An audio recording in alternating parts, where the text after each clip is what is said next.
아멘.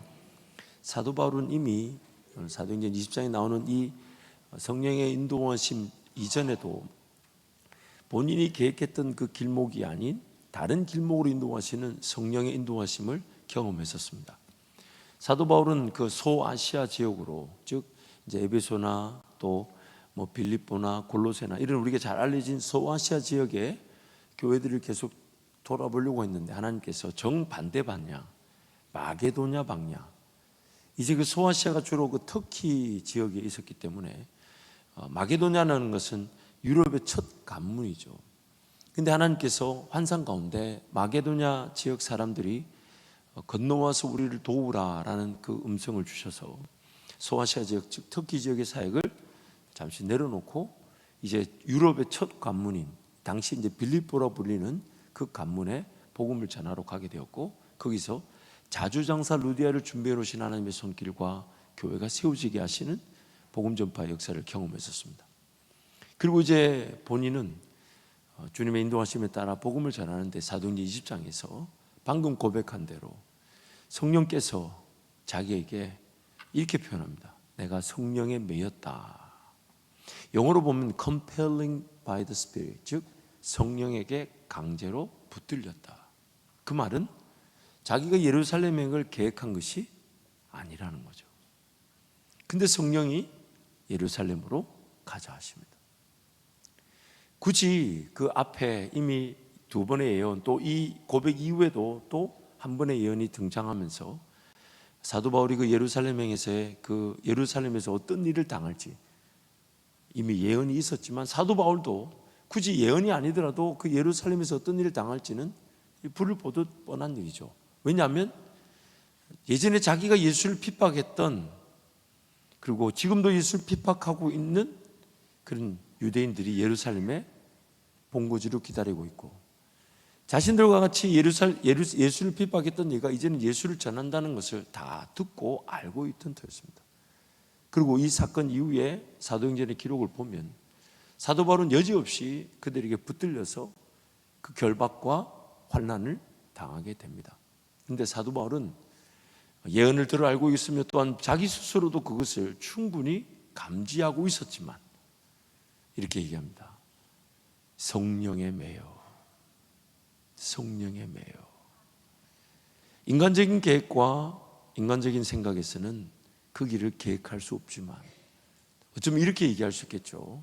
굳이 그렇게 핍박이 있고 환난이 있는 곳을 갈 필요가 있겠냐. 여기서도 복음을 전할 수 있고, 지금 여기서도 죽어가는 영혼들이 있고, 여기서도 필요한 일들이 있는데 굳이 내가 그 다툼이 있고 싸움이 있고 결박과 환난이 예측되는 곳으로 갈 필요가 있겠냐. 어쩌면 사도 바울 입장에서 그렇게 해석하고 그 길을 안 갈 수도 있지만 어쩌면 이런 거겠죠. 기도만 하면 성령께서 가자 하시니, 기도만 하면 예루살렘으로 가자 하시니, 기도만 하면 결박과 환난이 기다린다 해도 가야 될 것 같아서, 그래서 이렇게 고백하는 거예요. 보라, 이제 성령에 매여 결박과 환난이 기다린다 하시나 사도 바울이 고백하죠. 나의 달려갈 길 곧 주 예수께 받은 사명, 하나님의 은혜의 복음을 전하는 일을 마치려면 나의 생명을 조금도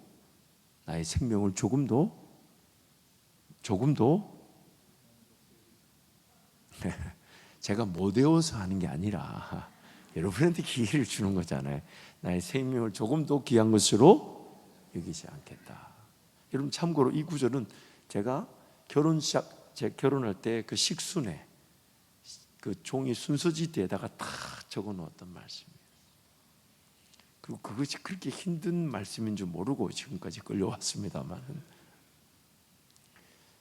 그래서 사도 바울은 예루살렘으로 갔는데 우리가 잘 아는 대로 정말 결박과 환난이 있었습니다. 다툼이 있고 사도 바울을 죽이려고 하고, 심지어 사도 바울을 죽이지 않으면 먹지 않겠다, 마시지도 않겠다는 이들이 있었다고 성경이 우리에게 말씀하죠. 근데 하나님은 그 예루살렘에서 여러 가지 다툼과 결박과 환난이 있었지만 그 여정이 어디로 가는, 예루살렘의 끝이 아니라 어디로 가는 여정이 되겠습니까? 로마로 가는 여정이 되겠죠. 그래서 로마서 1장 7절부터 15절인데요, 한 절씩 교독하겠습니다.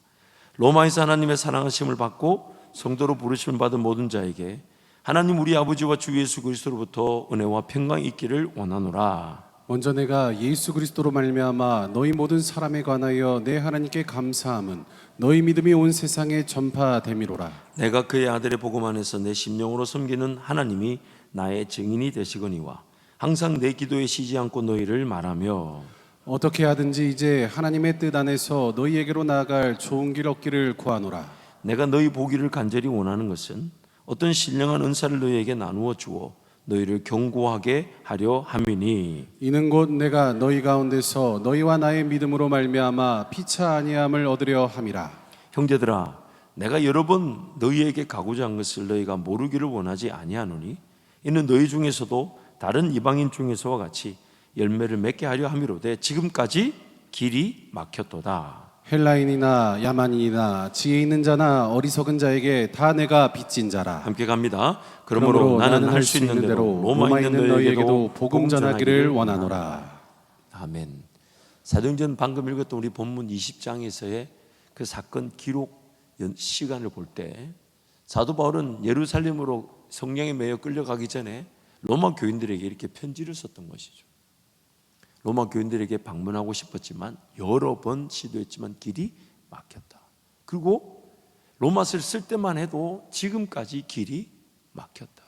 근데 성령께서는 그렇게 가고 싶은 로마행이 아닌 결박과 환란이 기다리는 예루살렘으로 그렇게 가자 하시니까 사도 바울이 갔는데 하나님께서 그 예루살렘에서 로마로 길이 열려지게 하셨다는 것입니다.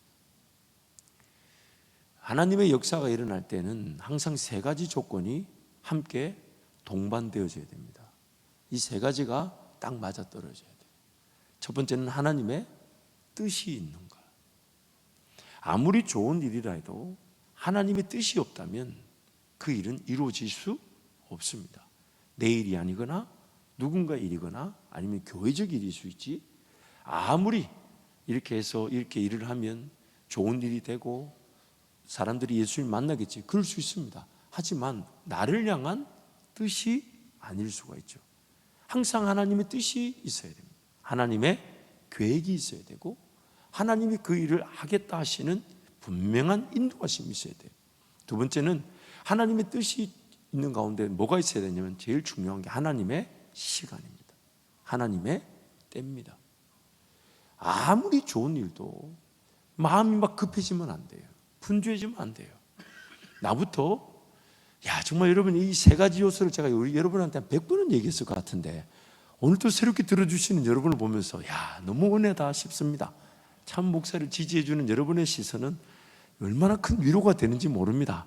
물론 그렇다고 해서 똑같은 설교를 할 수가 없어요. 지금도 기록하는 분이 계시기 때문에.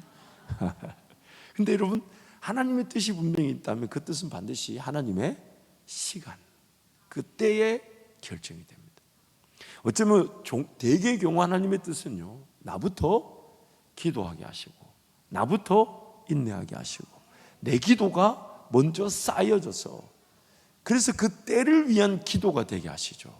하나님의 뜻이 인내 가운데 기도되어지기를 원하시기 때문에 대개의 경우 꿈을 꾸는 사람들은 인내하며 기도하는 것이 항상 동반되어져 있어요. 그만큼 하나님의 때가 중요하죠. 모세가 하나님의 사명을 몰랐던 게 아니에요. 분명히 하나님께서 자기가 이스라엘 백성이라는 것과 자기를 통하여 이스라엘 백성들을 구원할 것이라는 걸 알고 있었어요. 그래서 이스라엘 백성들의 그 고통당하는 것을 내버려 두지 않고 그 일을 실행했던 거지, 애국 군사를 때려 죽인 하나님의 때와 관계없이 쓰러지고 넘어지는 안타까움이었죠. 그러므로 하나님의 뜻도 중요하고 하나님의 때는 더 중요할 수 있다고 하십니다. 오히려 하나님의 때를 기다리는 자들은 하나님의 뜻과 인도하심을 몰라도 하나님의 때에 나를 하나님께서 급하게 그 일을 이룰 수 있도록 순종할 수 있도록 역사하시는 경우가 더 많습니다. 물론 일의 크기는 하나님의 뜻을 깨닫고 기도하며 인내했던 그것이 나중에는 때가 되어 역사할 때 더 큰 역사가 되기도 합니다. 참 그 하나님의 신묘막측한 역사하심이죠. 그래서 하나님의 뜻이 중요하고 하나님의 때가 중요합니다. 무엇보다 또 중요한 게 있어요. 하나님의 방법입니다. 그 일을 나의 능력과 실력으로 감당하기를 원치 않으시는 거예요. 그래서 하나님의 뜻이든 하나님의 때든 하나님의 방법이든 우리는 하나님의 은혜로 누려지게 될 때 내가 몰랐던 꿈과 계획을 하나님 알게 하시고 상상할 수 없는 때에 그 일이 이루어지게 하시고 내가 결코 나타낼 수 없는 능력과 권세, 즉 그 방법으로 그 일을 실행하실 때 그걸 은혜라 그러죠. 그 은혜가 나타날 때 이 세 가지가 함께 조화를 이루게 됩니다. 그래서 하나님은 하나님의 그 뜻 앞에 인내하기를 원하시고 하나님의 때를 기다리기를 원하시며 하나님의 방법을 깨닫기를 원하시죠. 그러나 이 세 가지는 모두 다 나의 뜻이 죽어져야 되고 나의 때가 포기되어져야 되며 내가 생각할 수 없는 그 방법으로 역사하실 것이기에 철저한 자기 죽음을 동반합니다. 내가 죽지 않은 곳에 은혜가 나타날 수가 없습니다. 내가 부인되지 않은 곳에서 하나님의 일하심을 볼 수가 없습니다. 왜냐하면 하나님은 오직 한 가지, 하나님만이 하실 수 있다는 것. 그래서 오늘 자발적인 나의 죽음의 자리에서 모든 소망을 자발적으로 하나님께만 두고 모든 희망을 하나님께만 걸며 모든 일하심을 하나님께 내어드릴 때 죽으면 죽겠다라는 그런 자발적인 자기 부인과 죽음의 자리, 혹은 우리의 죄인됨으로 말미암아 어쩔 수 없이 정말 소망을 잃어버리고 희망을 잃어버리고 아무도 나를 도와줄 수 없다라는 그 자발적 자기 부인이 아닌 타발적 자기 부인의 자리에 섰을 때 우리는 은혜를 누리게 되는데, 대개 경우 어쩔 수 없이 죽어진 자리에서 은혜는 확실히 누리지만 자기 부인과 자기 그 죽음의 자리에서 그 은혜는 쉽지가 않습니다. 꿈과 비전이 이루어지는 자리는요, 어쩔 수 없이 죽어진 자리에서의 은혜가 아니라 하나님의 그 자발적 인도하심에 나도 자발적으로 순종하여 하나님의 뜻을 깨닫고 하나님의 때에 하나님의 방법에 나부터 순종하는 것이 내 지경이 넓어지고요, 교회가 부흥하게 되고 내가 사명의 길을 걸어가는 것입니다. 그러나 하나님의 자녀이기 때문에 나를 포기하지 못하셔서 어쩔 수 없이 제 가운데 쓰러지고 넘어져서 소망을 잃어버렸을 때도 하나님은 그 은혜로 기적을 보여주시지만, 그러나 그것은 지경이 넓어지는 기회가 아니에요. 꿈과 비전이 실현되는 기회는 아니에요.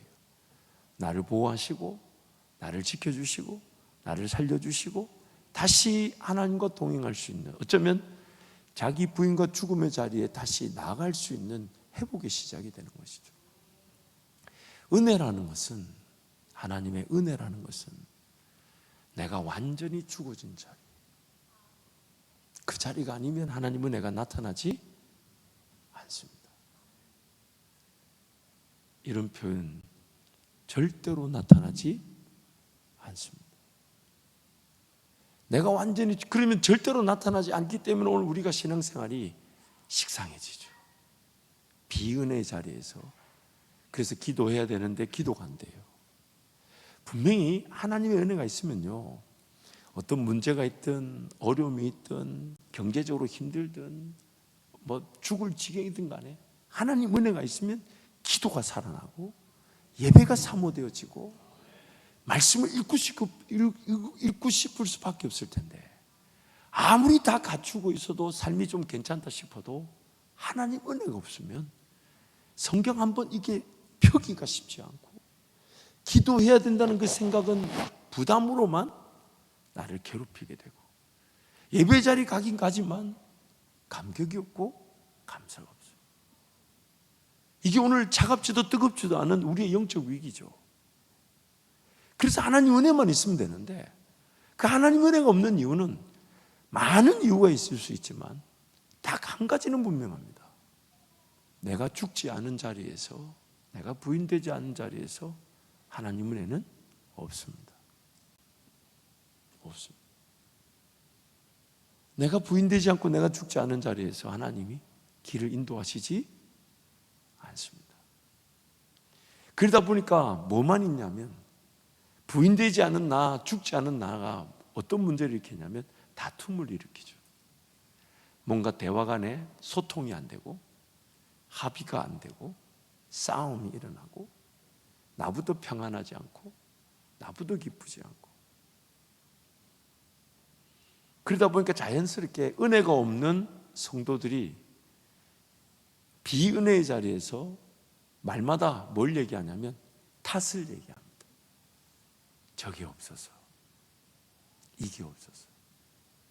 근데 여러분, 과연 그게 있고 이게 있으면 하나님 은혜가 나타난다고 장담할 수 있습니까? 자꾸 탓을 해요. 환경과 상황이 더 좋지 않아서, 더 좋은 환경, 더 좋은 우리 자녀들을 위한 교육 환경, 더 좋은. 근데 여러분, 시간 지나보잖아요. 어릴 적에 경제적으로 어렵고 심지어 상처, 학대까지 있었는데 하나님 은혜가 있으니까 오히려 그 상처와 학대가, 그 상처와 학대를 당하는 이들에게 하나님의 위로를 전하는, 은혜를 전하는 도구가 되게 하시더라고요. 근데 다 가졌는데, 갖추었는데 뭐 모자람이, 물론 부유하거나 화려하진 않아도 모자람이 없었고 그냥 신앙 안에서 자녀들을 잘 길을 낸 것 같은데, 하나님 은혜가 없으니까 그 자녀들의 삶이 방황하더라고요. 하나님 은혜가 없으니까 차라리 어릴 적에 어려움을 당해서 그 어려움 때문에 기도했던 자녀들이 더 복된 것 같고 더 하나님의 은혜를 맛보는 것 같더라고요. 다 갖췄는데 은혜가 없으니까 그 가진 것이 아무런 소용이 없어요. 저 사람만 바뀌면 될 것 같은데, 저 사람만 없으면 될 것 같은데, 저 사람이 세워지면 될 것 같아. 근데 그럴 수 있습니다. 잘 세워져야 되지만 과연 그러면 하나님 은혜가 나타날까요?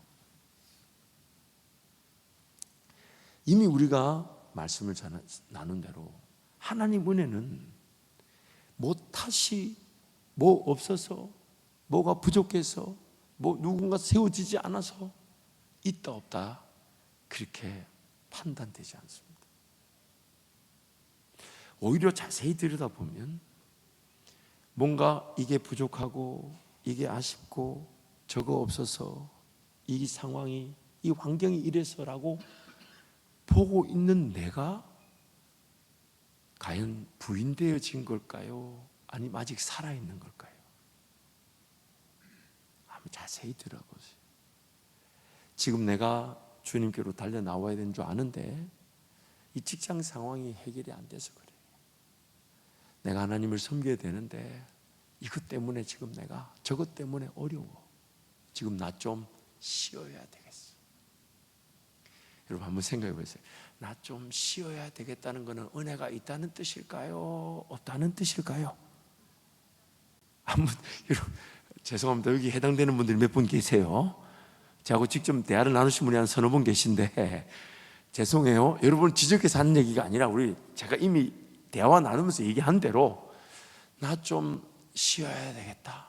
그동안 교회 열심히 한다고 했는데 이런저런 이유로 나 좀 어려워. 나 좀 그런 마음 들 수 있어요. 그런 마음. 왜냐하면 목사인 저도 그런 마음이 드는데 왜 안 되겠어요? 근데 여러분 한번 생각해 보세요. 아니 한번 좀 진지하게 좀 저한테 표정을 보여줘 보세요. 한번 대답을 한번 해봐 주세요. 나 좀 쉬어야 되겠다라는 마음은 은혜의 표실까요? 비은혜의 표실까요? 아니 여러분이 그런 일 안 당해봤다 너무 쉽게 얘기하지 말고 또 얘기하란다고 또 뭘 또 거창하게 얘기해. 근데 이제 그러나 그 마음은 충분히 이해가 되죠. 하나님 날 좀 한번 기억해 주세요. 나에게 한번 은혜를 주세요라는 아우성이라고 생각합니다.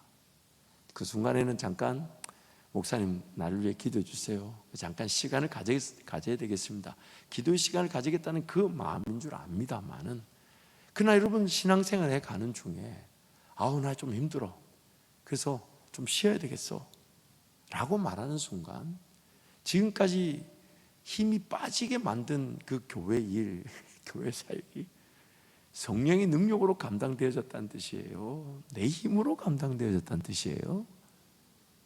내 힘으로 감당되니까 힘이 빠진 거예요. 빠진 거예요. 결국 그 힘이 빠진 상태에서 나도 모르게 비은혜의 자리에서 그 은혜를 누려야 된다는 이유로 이거 있어야 된다, 저거 있어야 된다, 이게 필요하다, 저게 필요하다, 이 상황이 좀 더 나아져야 된다, 환경이 바뀌어야 된다. 부인되지 않은 자기 생각으로 죽지 않은 내가 다른 사람을 죽이고 다른 환경을 죽이고 심지어 하나님까지도 꺾으려고 하죠. 하나님도 은혜를 주려면 하나님 요거 이렇게 바뀌어야 되지 않습니까? 하나님 이게 조금 달라져야 되지 않습니까? 과연 이 사람이 이 사역 맞는 게 맞습니까? 여러분, 만약에 좋은 사람이 있어야 된다면 참 저는 할 말이 없습니다. 제가 여러분께 늘 죄송한 마음이에요. 송구한 마음이고, 여러분도 그렇게 생각하시는 모양인데 늘 죄송한 마음이고 송구한 마음. 근데 하나님 은혜가 있어서 저도 지금까지 그냥 잘했다 얘기지 않고 인내할 수 있도록 저를 붙들어 주신 것이고, 하나님 은혜가 있었으니 그래도 이 밤에 이렇게라도 우리 성도들이 모여서 기도하는 거지, 어떤 잘했다 못했다, 있다 없다 이걸로 은혜가 결정되는 게 아닙니다. 제가 예전에 참 듣기 싫었던 말이 두 마디 있었어요. 특히 우리 어머니한테서. 첫 번째, 기도하자. 뭘 물으면 간다 못 간다 된다 안 된다 이러면 얘기하면 되는데, 뻔히 봐도 돈이 없어. 근데 뭐라 하냐? 기도하자. 그게 막 어릴 적에는 신앙이 없을 때니까 너무 듣기 싫고, 두 번째, 제가 딱 봐도 전혀 일이 될 판이 아닌데, 일이 될 것 같지 않은데 뭐라고 얘기하냐면 하나님 은혜면 된다. 만약에 그때는 무슨 생각이냐, 만약에 하나님 은혜 된다라면 저 또라이가, 죄송합니다, 저 이상한 인간, 저 희한한 인간, 저 죄인, 저 사람 다 용납될 파인데, 다 용납될 파인데 은혜면 된대요. 야, 그러면 저 죄인들은 끝까지 죄인으로 있을 것 같고, 저 바뀌지 않은 인간은 끝까지 문제를 일으키고 어려움을 일으키고, 저 인간은 끝까지, 저 인간 때문에 교회 안 나온 사람도 많은데, 그래서 교회 안 나오는 그 사람들은 다 하나님이 거절하시고, 그 많은 사람들이 저 인간 때문에 못 나온다는데 저 인간은 지금 바뀌지 않는 저 자리를 지키고 있는데, 근데 하나님이 은혜면 된대요. 야. 그래서 그때는 기도하자 소리가 답으로 들리지 않았고, 하나님의 은혜면 된다는 게 너무너무 싫었어요. 근데 오늘 제가 여러분한테 그 재수 없는 얘기를 좀 하려고 합니다. 하나님의 은혜면 됩니다. 하나님의 은혜면 됩니다. 비단 내가 어렵고 힘들고 소망이 없을 때 하나님 은혜면 됩니다라는 그 수준이 아니라, 내 생각에 저렇게 가면 안 될 것 같고, 내 방법이 저렇게 가면 안 될 것 같고, 내 계획으로는 저렇게 하면 안 될 것 같은데 하나님 은혜가 있다면 그러면 그 누구도 자랑할 수 없고, 그 누구도 이것 때문에 은혜가 있다, 저것 때문에 은혜가 있다 말할 수가 없고, 우리 모두 다 은혜는 맛보지만 우리 모두의 자세가 어떻게 되냐면, 그럼 나부터 하나님께 엎드려야 되겠다. 나부터 정말 하나님 한 분이면 충분한 줄 알아 기다려야 되겠다. 아무것도 따지지 말고 하나님 그저 은혜 주신다 하면 주시는 것이니까 나부터 그 은혜의 자리에 서 있어야 되겠다. 그 제가 요즘 제일 두려운 게 뭐냐면, 부족한 게 많고 연약한 게 많고 바꾸고 싶은 게 많아도 만약 하나님의 은혜가 있다면 좀 조정하지 말고 변경하지 말고 그 자리에 같이 한번 인내해 보는 거죠. 왜냐하면 은혜가 있으니까.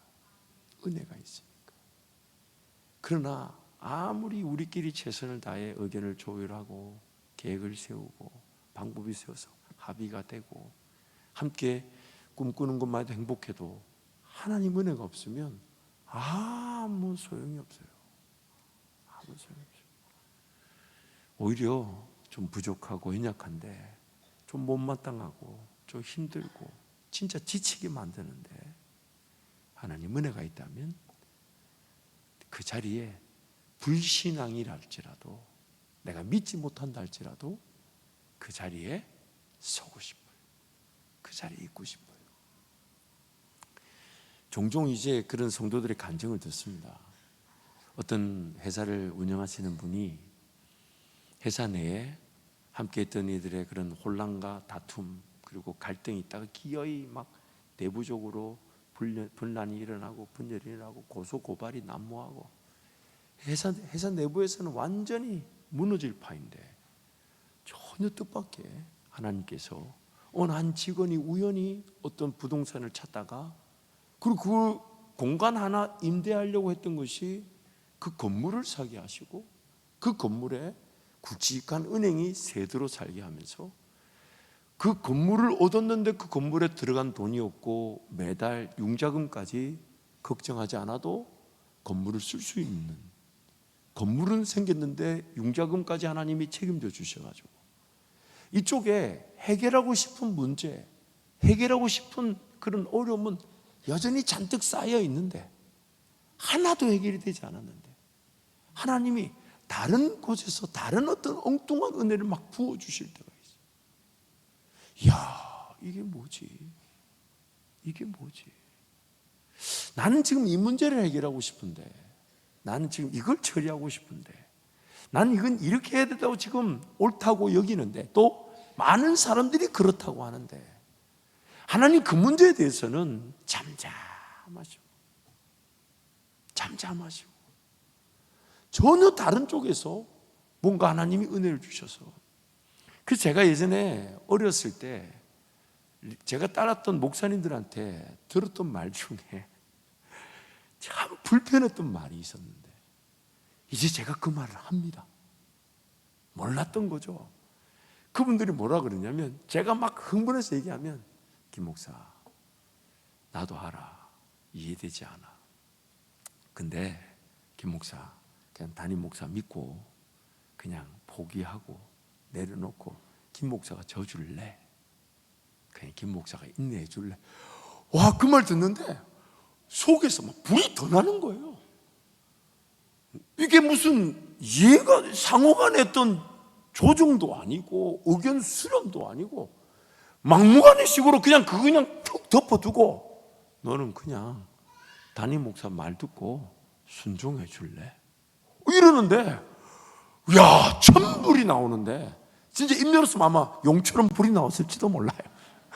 정말이에요. 막 가슴이 뛰어가지고 그 말 듣는데 제가 지금까지 불편했던 제 가슴보다 그 말 듣는 게 더 불편한 거예요. 이야, 근데 막상 그 순간에 싫습니다 말은 또 더 못하겠더라고요. 그래서 입 꾹 다물고, 어떤 때는 제가 대답을 못했던 적이 있어요. 그냥 이러고 나왔어요. 근데 하나님 저한테 갑자기 돈을 주시더만요. 가족들하고 갑자기 밥 먹으라고 누가 돈을 주기 시작하고, 학비가 미리 채워지기 시작하고, 차가 뒤집어졌는데 누가 차값을 하라고 차를 더 좋은 차를 사라고 돈을 주고, 이게 뭐지? 이게 뭐지? 그리고 제가 담임 목사 돼가지고 그 말을 하더라고요. 그 말을 하는 거예요. 집사님, 이해되지 않겠지만 그냥 담임 목사 한 번 말에 순종한다 생각하고 한번 죽어주실랍니까? 나 미쳤다 생각하고 한번 저어주실랍니까? 이 말을 제가 하는 거예요. 그러면서 심지어 뭐까지 얘기하냐면, 근데 다른 은혜가 있을 겁니다. 다른 은혜가 있을 겁니다. 하나님 반드시, 그게 어떤 건지 제가 감히 장담할 수 없지만 은혜가 있을 겁니다. 그렇게 제가 말하는 거예요. 제가 그렇게 싫었던 그 말을. 왜냐하면 제가 배웠지 않습니까? 제가 배웠잖아요. 대개의 경우 뭐 전부 다라고 할 수는 없는데, 대개의 경우 좀 해결되어지면 좋겠고 처리되어지는 문제에 대해서는 하나님 나한테, 너는 그거 나한테 맡겨놓으라 하시는 경우가 많은 것 같아요. 왜냐하면 그걸 붙들고 있는 내가 왜 그게 붙들려 있냐면, 이렇게 되면 좋될까, 저렇게 되면 될까, 이렇게 도우면 될까, 이렇게 시간을 쓰면 될까, 이렇게 돈을 쓰면 될까, 그걸 붙들고 있는 이유가 거기에 아직 내가 죽지 않은 거예요. 포기되지 않은 거예요. 그래서 그 문제는 하나님이 인내하게 하시는데, 문제가 뭐냐면, 그러면 오늘 우리의 기도 제목이 뭐가 되어야 되냐면, 그럼 하나님 이 문제는 하나님께 맡겨놓고 나에게 주신 은혜가 뭡니까? 라고 물어야 되는데, 우리 성도들이, 저와 여러분이 그렇게 물으려고 하지 여유가 없는 거예요. 당장 이 문제 해결되면 좋겠는데, 당장 이 문제 아니면 내가 인생이 안 될 것처럼 여기는데, 하나님은 그거는 내 때에 맡겨놓을래? 그 내가 너한테 줄 은혜는 다른 게 있단다. 그래서 주님이 수고하고 무거운 짐진 자들아 다 내게로 오라, 내가 너희를 쉬게 한다고 했을 때, 그 다음 절에 우리를 쉬게 하는 진정한 방법이 뭐냐면, 무거운 짐 지고 있는 줄 안다? 근데 주님의 짐을 한번 져볼래? 왜? 주님의 짐은 쉽고 가볍기 때문에. 내 짐은 쉽고 내 멍에는 가볍기 때문에 무거운 짐 지고 있는 줄 아는데, 그걸 어떻게 내려놓는 방법을 알려주신 게 아니라, 주님이 인도하시는 그 길에서 주님이 지기를 원하는 짐을 너 져볼래? 근데 우리는 자꾸만 주님의 그 길에서 주님이 은혜를 주시겠다고, 그러나 그것이 비록 내가 좀 져야 되는 쉽고 가볍다 해도 주님의 일을 져야 되는 일인데, 우리는 자꾸만 그걸 쉽고 가벼운 짐을 지기보다 내가 해결하고 싶고 내가 처리하고 싶은, 그런데 무겁고 그래서 나를 짓누르고 나를 어렵게 하는 거, 그거 붙들고 그것만 내려놓으려고 그래요. 근데 아무리 싸워도 안 내려놔져요. 한번 해보세요. 제가 예전 같아서는 막 뜯어 말리는데 요즘 안 말립니다. 그 한번 그렇게 그 길 가보라고. 한번 그 무거운 줄 아는데, 저도 무거운 줄 알아요. 그 기도 제목 들어보면 인생이 얼마나 무겁겠어요, 얼마나 힘들겠어요, 얼마나 어렵겠어요. 근데 그거 붙들고 내려놓는다고 간다고 하면 그게 가보라 그래요. 주님이 지금 부르시는 길에서 어쩌면 사역이든 교회 헌신이든 수고 충성은 사실 그렇게 무거운 일이 없어요. 성도들 간에 소통이 있고 교제가 있고 연결이 있고 결합이 있어서 다 그분을 배려하고 그분을 이해해주고 어떻게든 하겠다 하면 그 수준에 맞는 일이 맡겨지지, 무거운 일을 교회에서 준 적이 없어요. 한번 생각해 보세요, 여러분. 주님의 교회를 섬기는 일이 무거웠던 적이 있습니까? 내가 내 인생의 문제를 해결하기 위해 인생이 지쳐 있다 보니 작은 짐조차 무겁게 느껴진 거지, 주님의 짐이 무거워서 지쳐 쓰러진 적은 한 번도 없습니다. 단 한 번도 없어요. 근데 그 쉽고 가벼운 짐을 지고 가야 거기에 은혜가 있는데, 그리고 그 은혜가 내 이 무거운 짐을 해결해 줄 건데, 쉽고 가벼운 주님의 짐을 지며 그 은혜의 길을 가려고 하지 않고, 감당할 길로 가지 않고, 주님이 언제든지 함께 하신다는 그 길은 가지 않고, 내가 내 무거운 짐을 붙들고 내려놓으려고 씨름합니다. 마치 이런 거예요. 누군가 수영을 못하는데 물에 빠졌어요. 그러면 단봉에 빡 뛰어들면 그 물에 빠진 사람이, 건지러 온 사람의 말을 들어줄 여유가 없으니, 제가 한번 실제 그런 일을 당했었어요. 저도 수영을 못하는 편은 아니지만 물을 늘 두려워하는데, 제가 언젠가 그 신학교 다닐 때 다른 교회 수련회 이렇게 도와주러 갔다가 물놀이를 하는데 고등학교 2학년짜리 그 여학생이 빠졌어요. 그래가지고 제가 바로 뛰어들었어요. 그리고 신체가 그렇게 크지 않았어요. 아담하게 그렇게 이렇게 날씬한 여학생인데, 갔더니 제가 내 말 듣고 이렇게 팔을 내밀어라, 그럼 팔을 잡고 이렇게 끈져내면 되는데, 제가 들어가니까 이 여학생이 저를 보자마자 어떻게 했을 것 같아요? 정말 저는 무슨 큰 문어가 나를 붙잡은 줄 알았어요. 그런데 사람이 죽기 직전이니까 초인간적인 힘이 나오잖아요. 딱 붙잡혔는데, 내가 구원하러 갔다가 그 자매한테 내가 붙잡혀가지고 같이 물에 빠져들어가는 거예요. 그리고 그 자매는 저를 붙잡을 때 붙잡기 좋은데 어디겠어요? 목을 이렇게 잡아가지고 제가 더 숨을 못 쉴 판이야. 그래가지고 제가 그때는 얘기 안 했지만 나중에 자매가 건짐을 받고 나서 이쪽에 혹이 생긴 걸 얘가 얘기 안 했어요. 왜? 제가 때렸어요. 왜?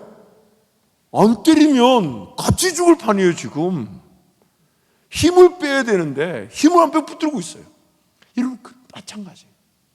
인생에 무거운 짐이 생긴 거는 이미 나한테 해결할 능력이 없어요. 그 요구, 그 생각 다 들어줘도 하나님 은혜가 없으면 해결이 안 돼요. 같이 붙들려서 같이 빠져가는 거예요. 왜냐하면 이렇게 주님이 물으시잖아요. 그 사람, 그 영혼 건지는 게 중요한 줄 알지만 너의 사명보다 중요하지는, 너의 십자가 길보다 중요하지는 않다고. 주님이 불을 던지러 오셨대요. 누구하고 누구 사이간에 불을 던지러 오셨어요? 부모와 자식 간에, 형제와 형제 간에. 그 영혼에 대한 그런 구원의 소식, 하나님의 만남, 이걸 하나님이 모르시지 않아요. 근데 하나님 나한테 뭐라고 얘기하시냐면, 그걸 네 힘으로 해결할 게 아니라 나한테 맡겨놓는다면 너는 지금 뭐 해야 되냐? 너는 지금 뭐 해야 되냐?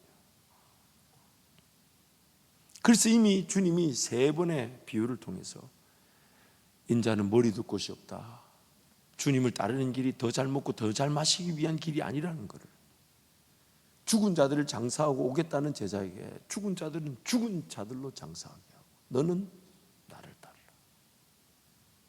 가족들과 작별 인사조차 못하게 하셨어요. 왜? 손에 쟁기를 잡고 뒤를 돌아보는 자는 하나님 나라에 합당하지 아니하다. 돌보지 말라는 게 아니라 그 돌볼 일을 하나님께 맡겨놓고 너는 나를 따르라. 왜? 거기에 은혜가 있고 거기에 내 삶의 목적과 이유가 있기 때문입니다. 그러므로 오늘 우리는 철저하게 그 은혜의 자리에서 주님을 사모해야 됩니다. 그 은혜는 내가 죽지 않으면 안 돼요. 부인되지 않으면 안 돼. 내 모든 계획이 다 포기되어야 돼. 소망이 없어야 돼. 오직 하나님만이 일하셔야 되는데 모든 평가, 판단 다 정말 하나님이 역사하지 않으시면 안 된다는 거. 안 된다는 거. 거기 말고는 은혜가 주어지지 않습니다. 그래서 하나님의 은혜를 누리기 위해, 그렇다면 오늘 우리는 어떤 좀 구체적인 자세를 취하고 방향을 잡아야 될지 제가 몇 가지, 전부라고 할 수 없지만 몇 가지 조금 적용해 보겠습니다. 먼저 우리 본문 말씀 우리 한 번 더 같이 선포합니다. 보라, 이제 나는 성령에 매여 예루살렘으로 가는데 거기서 무슨 일을 당할는지 알지 못하노라. 오직 성령이 각 성에서 내게 증언하여 결박과 환난이 나를 기다린다 하시나 내가 달려갈 길과 주 예수께 받은 사명 곧 하나님의 은혜의 복음을 증언하는 일을 마치려 하면은 나의 생명조차 조금도 귀한 것으로 여기지 아니하노라. 아멘. 첫 번째, 해결이 필요한 것들, 좀 해결되었으면 좋겠다고 여기는 것들을 하나님께 기도하십시오. 동시에 하나님께서 이미 나에게 주신 은혜를 감사하면서 어디서 어떤 은혜를 주실지 모르니 주실 은혜를 기도해야 합니다. 지금 문제 어려움은 있지만 그건 하나님의 때에 하나님 방식으로 해결하신다 하시면서 오늘 나의 예배를 하나님 예배답게 하실 거고 나의 기도를 기도답게 만들기를 원하실 거며 나의 말씀 생활, 나의 복음 전파, 나의 사명, 나의 사역은 하나님 은혜로 감당되어지기를 원하실 것이기에 지금 해결이 필요한 것들은 하나님 앞에 다 올려드리되 동시에 하나님이 이미 나에게 주신 은혜를 감사하면서 또한 어떤 은혜를 주실지를 기대하는 겁니다. 하나님, 지금 제가 생각할 때는 이 문제가 제일 긴급하고 제일 어렵고 힘든데 근데 이거는 기도하는데 하나님, 이거 지금 이 순간에 여기 해결의 초점이 아니라 다른 곳에서 나를 위해 은혜를 예배해 놓으신 것이 있습니까? 그럼 하나님, 그 길 가겠습니다. 그 길 가겠습니다. 여러분, 제가 지난주에 가면서 이걸 해도 되겠네. 제가 지난주에 여러분 정말 제일 두려운 것이 그 영혼을 만나고 그 영혼을 전도하고 그 영혼을 주께로 회복되는 그 현장에 서 있지 못하는 아쉬움을 여러분한테 얘기했잖아요. 얘기했어요. 했는데 그 아쉬움이 늘 저에게 있고, 물론 저의 했던 역할, 또 담임 목사 역할로 여러 가지 다양한 일들 감당하는 것도 감사하지만 그 한 영혼을 돌이키시는 일에 하나님, 저도 그것만큼 놓치고 싶지 않다고 했는데 그거 금요일날 이후에, 그러니까 엊그제죠, 좀 특별한 사건이 하나 있었어요. 제가 이제 신방으로 점심 식사를 하러 갔다가 제 점심 식사 끝무렵인데 전화기를 보니까 모르는 번호가 6번이나 와 있고 문자가 와 있는데 문자 내용을 보니까 주차되어 있는 제 차를 끌고 따는 거예요. 그래서 이제 마침 이제 뭐 식사 다 하고 그 전화를 했더니 받으셨어요. 그래가지고 이제 가보니까 그분이 막 허겁지겁 여성분이 나오셔서 아유 미안하다고, 이거 어떻게 하면 좋냐고. 그래서 제가 보니까 그 왼쪽 또 이래 말하면 또 제 차를 또 보러 가실 것 같은데 왼쪽 바퀴 앞부분에 이 범퍼 부분이라 그러죠. 그 부분이 이렇게 정말 긁어져 가지고, 근데 뭘 찢어지거나 깨지진 않았어요. 페인트에 광만 좀 죽었어요. 이렇게 벗겨졌어요. 그래서 제가 그거를 또 보는 순간 무슨 생각이 들었냐면, 이 차 뭐 10년에 탔는데 이걸 또 보험 처리해야 수리한다. 깨지거나 뭐 찢어지지 않았으니, 뭐 페인트 강만 죽었으니 이거 뭐 그냥 타야겠다 싶어서 그분에게 그 얘기를 하려는데 순간 무슨 마음이 들었냐면, 이거 자꾸 보험 처리해드리겠다고 뭘 자꾸 얘기하는데 안 해도 된다고. 근데 저는 롯데마트 뒤에 교회 목사인데 교회 나오는 조건으로 수리비를 안 했으면 좋겠다고. 사실 제 차도 아니고 교회 차인데 근데 어차피 제가 타고 다니는 거니까, 그래서 보지 마세요. 또 차에 가서 또 어떤지. 그래가지고 이제 제가 봐도 뭐 그냥 탈만해요. 또 제 차가 이미 10년 정도 해가지고 앞뒤 범퍼 쪽에 뭐 기스도 좀 있고 그렇게 차가 뭐 깨끗한 차는 아니에요. 저도 뭐 차에 그렇게 뭐 신경을 쓰는 타입이 아니라서. 그래가지고 그 끌고 졌는데 제가 그러면 교회 나오는 조건으로 이거 보험 처리 안 하고 아무것도 뭐 우리 각자 그냥 갑시다. 그 저한테 명함을 달라면서 뭐라고 얘기하시냐면 안 그래도 교회를 찾고 있었습니다 이러는 거예요. 이야, 그 자꾸 저한테 명함을 달는데 제가 명함이 없잖아요. 그래서 전화번호 이미 가지고 계시지 않냐? 근데 옆에 섰던 분이 롯데마트 뒤에 그 큰 교회 안다. 우리 교회니까 오시라고. 그래서 오자마자도 제가 바로 거기가 가수운동이었으니까 아시아지구 길 밀어준 사람한테 연결시켰죠. 주일 3부 예배 온대요. 그런데 여러분 보세요. 그 은혜가 저를 살렸습니다. 그 은혜가. 다른 감당해야 될 일들은 생각만 해도 머리가 아프고 정말 어지간해서 그 장로님이 저한테 그렇게 위로할 뿐이 아닌데 목사님 참 힘드시겠다고 하는데 근데 그날 그때 그 영혼을 만난 그것이 뜻밖의 사건이잖아요. 아니 그 사람이 지나가다가 한밭제일교회 담임 목사 차를 끌고 올 줄 누가 알았겠습니까? 저도 그 순간에 그걸 막 보험 처리하니 안 하니 뭐 이런 얘기 하기 싫고 그냥 그 영혼이 교회 나왔으면 좋겠다는 그 한마디인데 그 영혼의 입에서 안 그래도 교회를 찾고 있었다고. 근데 그게 저를 지금 여전히 해결해야 될 일들이 많고 어려움이 많고 기도해야 될 제목들이 많은데 그것들을 더 잘 품고 하나님 앞으로 달려가게 하는 힘이 되게 했다는 거예요. 전혀 엉뚱한 곳에서 엉뚱한 은혜가 있는 거예요. 하나님은 우리에게 그 은혜를 주기를 원하시는 거예요. 내가 지금 싸우고 있고 다투고 있는 문제에 해결, 그것도 반드시 은혜가 있을 겁니다. 그런데 그거 기도해 드리면서 하나님 지금 나를 살릴 은혜는 뭡니까? 지금 나의 예배를 예배답게 할 은혜는 뭡니까? 지금 사실 제 개인적으로도 지치게 만드는 거, 제 개인적인 어떤 연약함, 제 문제 이걸로 사실 좀 낙심이 돼 있었는데 그 사건 한번 그 영혼이 돌아오는 그 일에 그 영혼이 돌아오고 안 돌아오고 그게 더 이상 중요하지 않고 교회 오라는 말에 안 그래도 교회를 찾고 있었다는 그 표현은 누가 만든 겁니까? 누가 한 거냐고요? 제 영혼이 살아나는 거예요. 제 영혼이. 그래서 여러분 풀어야 될 문제가 있습니다. 없는 인생이 어디 있겠어요? 그렇죠? 해결되어야 될 어려움이 없는 인생이 어디 있겠어요?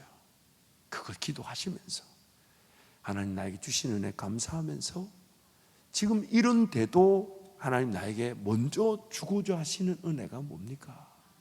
먼저 주고자 하시는 은혜가 뭡니까? 그거를 기대하면 인생에 문제가 있고 어려움을 지고 있지만 지금 나에게 주신 그 은혜가 그 짐 어려움을 초월하는 나를 살리는 은혜가 될 것입니다. 두 번째로 무언가 바뀌고 무언가 채워지고 무언가 바라는 것들에 대한 선택과 결정은 좀 미루어 두십시오. 이게 바뀌면 잘 될 것 같아. 이게 채워지면 은혜가 있을 것 같아. 이렇게 되면 은혜가 있을 것 같아.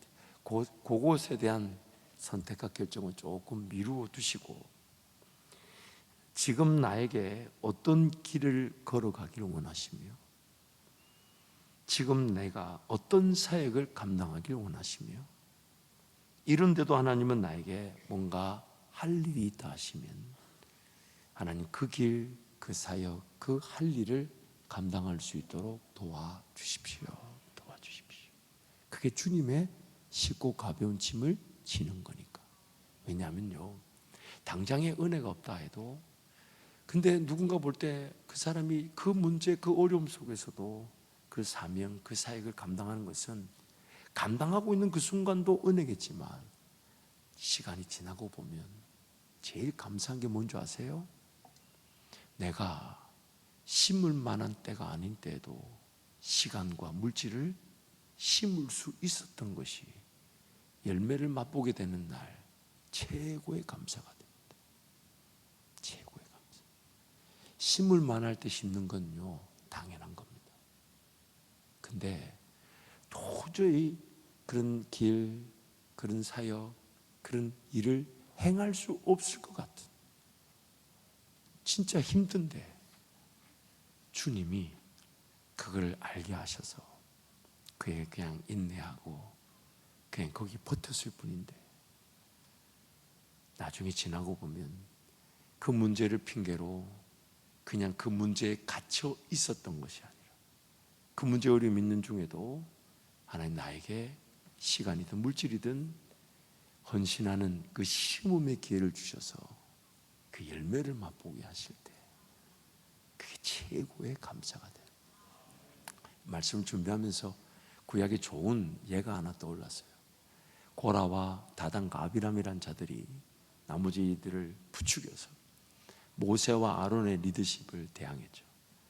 모두가 하나님 앞에 거룩할진데 너희만, 도대체 너희들은 뭐길래 우리 그런 리더 역할을 계속하느냐, 그렇게 반역했을 때 하나님께서 그 고라와 다단과 아비람 그 안타깝게도 땅이 입을 벌려 그들을 삼키게 하시고, 아론과 모세를 세우신 그 하나님의 뜻을 그들에게 보이셨죠. 그래서 모든 12지파의 족장들의 대표들에게 각자 나무 지팡이를 하나씩 가져오게 해서, 그리고 그 지팡이가 성전 안에 뒀다가 나중에 회막 안에 들어가 보니까 아론의 지팡이에만 살구나무 잎이 맺히고 꽃이 피고 열매가 거두지게 하셨어요. 하나님이 세우신다는 건데, 근데 여러분 나무의 입장에서 한번 보자고. 나무, 그 나무는 죽은 나무입니다. 마른 나무입니다. 오늘 저와 여러분의 영적 형편에 한번 비교해 보자고요. 할 마음도 없습니다. 하고 싶지도 않습니다. 못할 것 같습니다. 죽어버렸습니다. 도저히 견딜 수 없어서 아무것도 하고 싶지 않습니다. 근데 하나님 은혜 놓칠까 봐 마른 막대기 같은 내 영적 상태임에도 그 기도의 자리 갖다 놓고 주님이 원하시는 자리에 갖다 놓으면 주님이 살려주신다는 것입니다. 그때 우리는 뭘 경험하냐? 은혜를 경험하는 거예요. 은혜를 경험하는 거예요. 죽은 내가, 그래서 소망이 없고 희망도 없고 아무것도 하기 싫은데 우리 담당 목사님이, 또 담임 목사가 그냥 죽었다 생각하고 담임 목사 말 들어주겠다는 그 한마디에 그냥 인내하고 그냥 막 버텼더니 죽은 나를 마치 그 마른 막대기에 잎이 피고 꽃이 피고 열매가 맺히듯 하나님이 살려주신다는 것이, 그래서 그 은혜의 자리에 서 있는 겁니다. 그 은혜의 자리.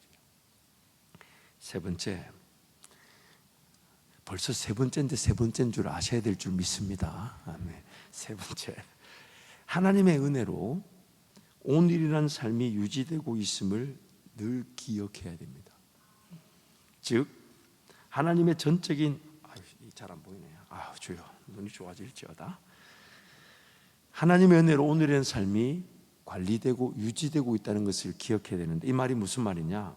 하나님의 전적인 은혜면 충분하니 나는 아무것도 안 해도 되고, 나는 변화되지 않아도 되고, 내가 안 해도 척척되니 내가 가만히 나는 그냥 이렇게 있겠다라고 말하는 순간, 하나님 은혜는 있을 수 있지만 나는 쓰임받고 버려집니다.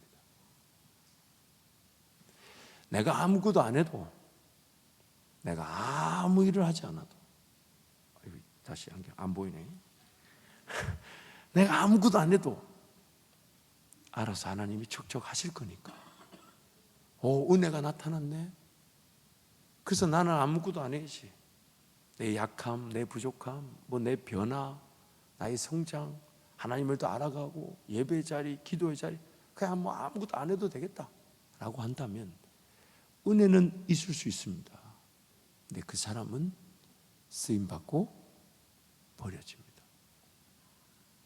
이게 우리 모든 개개인이 하나님의 은혜에 대한 올바른 자세예요. 그래서 최소한 하나님의 은혜 자리에서 하나님의 은혜로 이 모든 것이 이루어진 것임을 최소한 내가 고백할 수 있는 증인이 되어야 되는 거예요. 증인이. 그 일을 위해 기도하고 그 일을 사모하고, 그러나 내가 전혀 알 수 없는 계획과 때와 방법으로 역사하시는 그 하나님을 내가, 야, 하나님 이게 은혜군요. 그래서 그 은혜를 맛보고 그 은혜를 자랑하고, 비록 내가 모자라지만 하나님이 은혜로 나를 변화시켜 주실 것이고, 비록 내가 지금 연약하지만 하나님 은혜가 지금 이곳에 임하게 하셨으니, 저 영혼들을 살리셨으니 나도 바꾸어 주실 것이고, 하나님의 은혜면 충분하니 나부터 더 사모하고 더 기대하고 더 무릎을 꿇고 더 바라는, 그것이 오늘 우리가 마땅히 지어야 될 자세라는 것입니다. 네 번째, 무언가 바꾸고 변화시키고자 하는 생각이 결국엔 내 힘으로 혹은 우리 힘으로 무언가 할 수 있다는 것에 또 다른 모습일 수 있다는 것입니다. 내가, 그리고 우리가 바꿀 수 있다고 여기기 때문에 그런 계획과 방향, 이랬으면 좋겠다, 저랬으면 좋겠다, 이것 때문이다, 저것 때문이다, 그런 말을 한다는 겁니다. 내가 뭔가 할 수 있다고 여기는 거니까 바꿔달라는 거예요. 내가 이렇게, 우리 이렇게 할 수 있지 않습니까? 라고 여기니까 그렇게 요구하는 건다는 거죠. 그렇다 보니 내가 할 수 있다고 여기는 것이 반영이 된다는 그 자체가 내가 부인되지 않았다는 겁니다. 그래서 뭔가 바꾸고 변화될 일에 대해서는 어떤 선택이든 어떤 결정이든 좀 미루어 두고, 왜냐하면 또 그렇게 바꾸고 변화되는 것이 하나님의 뜻으로 나타날 수도 있기 때문에 그 자체를 선택하지 말고 결정하지 말고 함께 하나님 은혜 앞에 귀를 기울이고 기도하자는 거예요. 그럼 하나님께서 우리가 계획했던 그 일이 이루어지게 하시든, 아니면 그게 이루어지지 않고 여전히 문제 어려움이 있어도 나에게 주실 은혜가 있다는 겁니다. 나에게 주실. 그래서 다섯 번째, 이것저것 보살피고 지켜야 할 것들이 많이 있을 수 있겠지만 지금 내가 받을 은혜가 최우선입니다. 이것저것 불편한 게 많고 해결돼야 될 게 많고 어려운 게 많지만, 그러나 가장 우선적인 것은 내가 은혜 받는 거예요. 여러분, 전 그 은혜 다른 것과 바꾸고 싶지 않아요. 심지어 여러분의 문제 어려움을 위해 기도하지만 저부터 은혜 받았으면 좋겠어요. 그래야 여러분을 위한 기도도 더 살아날 거 아닙니까? 교회를 위한 기도도 더 살아날 거 아닙니까? 이것저것 불편한 게 많지만 제일 놓치지 말아야 될 것은 오늘 내가 받을 은혜입니다. 왜냐하면 하나님 약속하셨어요. 지금이 은혜 받을 때고 지금이 구원받을 때라고. 지금이라고. 내일이 아니라 오늘이라고. 내일 일은 내일이 염려할 것이고, 오늘 나를 먹이시고 오늘 나를 인도하시고 오늘 나와 함께 하셔서 오늘 나를 만족시켜 주실 것이니까 내가 다른 건 다 놓쳐도 오늘 내가 받을 은혜만큼은 놓치고 싶지 않다. 그래서 그런 불편한 일에 불평하거나 원망하거나 다투지 않는 겁니다. 차라리 져줘버리고, 차라리 내가 포기해버리고, 차라리 내가 내려놓더라도 주님 날 부르신 그 자리에서 끝까지 하나님 나에게 은혜를 주십시오. 나에게 은혜를 주십시오. 나에게 은혜를 주십시오. 나에게 은혜를 주십시오. 그 은혜가 나를 살리고 내가 살아나면 우리 교회도 함께 살아나게 될 것이니까 나에게 은혜를, 내 잔이 넘치나이다. 넘치나이다. 오늘 우리의 삶에 그 은혜가 누려지기를 축복합니다. 말씀을 정리하겠습니다. 문제와 어려움은 여전한데 그 문제는 전혀 해결될 기미가 보이지 않는데 하나님이 은혜 주시기를 원하십니다. 기다리고 기다린 것은 여전히 인내하라 하시는 것 같은데 하나님의 은혜가 있습니다. 있습니다. 무거운 십자가는 계속 지고 있는 듯한데 전혀 뜻밖의 곳에서 하나님은 은혜를 주려고 나를 부르고 계실 수 있습니다. 환경과 상황에 짓눌려 아무것도 할 수 없을 것 같은데 그래도 하나님 은혜가 있습니까? 라고 고개를 들어 예수를 바라봤더니 예수님 나에게 그래, 그 무거운 거 안다, 어려운 거 안다. 하지만 나는 너에게 이런 은혜를 주기를 원한다. 그때 그 은혜가 나를 살리게 되는 것이, 나를 새롭게 하며 더 주님을 바라보고 인내함으로 능치 못함이 없으신 하나님의 그 능력이 하나님의 때에 하나님의 방법으로 나타나 우리는 지고 있던 그 모든 것들이 언제든 어느 때든 주님의 길을 걸어가는 일에 장애물이 되지 않을 뿐 아니라 그 무거운 짐들조차도 주님께서 합력하여 선을 이루시듯 은혜 도구로 사용해 주실 것입니다. 여러분, 그 은혜를 기대하면서 우리 함께 찬양하겠습니다.